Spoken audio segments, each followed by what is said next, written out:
देखिए, ये कुछ ऐसे लोग हैं जो देश में रहकर देश के साथ गद्दारी करते थे और ऐसे लोगों की तलाश ये ज्यादा जरूरी थी। और मैं समझता हूं कि एक एक लोग चुन चुन कर पकड़े जाएंगे।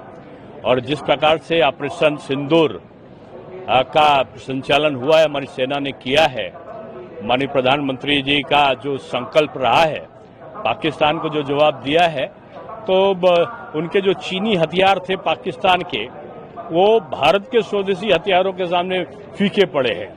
और भारत ने ये दिखा दिया है कि अगर उनको छेड़ा और आतंकी घटनाओं को उन्होंने समाप्त नहीं किया तो जान लें भी ऑपरेशन सिंदूर का जो प्रथम चरण था उससे कहीं भयावह द्वितीय चरण होगा।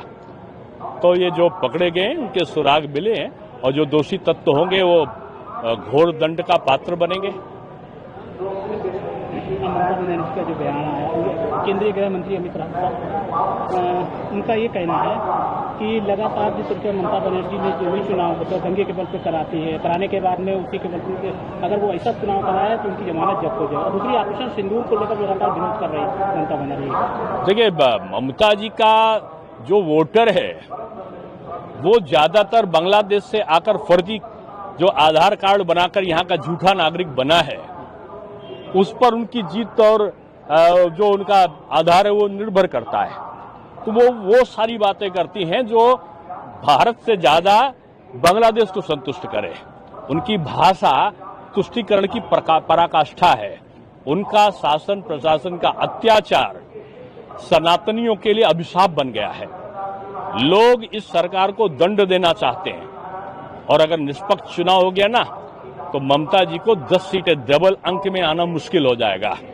ये ममता जी की विदाई का जो समारोह है उसका प्रारंभ हो चुका है अमित शाह जी की सभा के साथ। और मुझको लगता है ममता जी जान गई है कि अंडर करंट है क्या, इसलिए अब उनको काली माता का जो मंत्र पढ़ने लगी है कई जगह। माता भी नकली मंत्र पढ़ने वालों के साथ नहीं होती।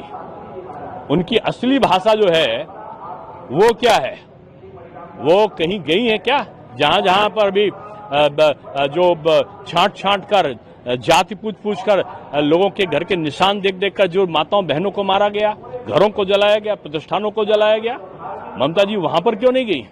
मुझको लगता है कि ममता जी अपने शासन के अंतिम चरण में चल रही है। सिंदूर का विरोध कर रही है। अब वो जाहिर सी बात है, उनको जो सिंदूर लगाने वाली सनातनी महिलाएं हैं वो पसंद नहीं है, उनको कोई और पसंद है। उनकी रक्षा का भाव थोड़ी है उनमें।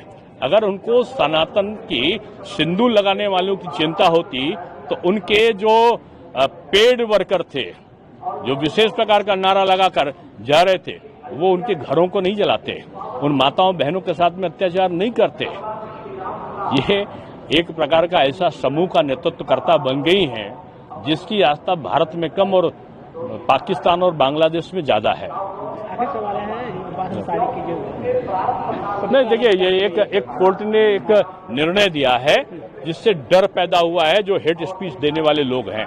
और मैं समझता हूं कि न्यायालय का आदेश जो है वो सर्वोपरि है और उसका स्वागत किया जाना चाहिए।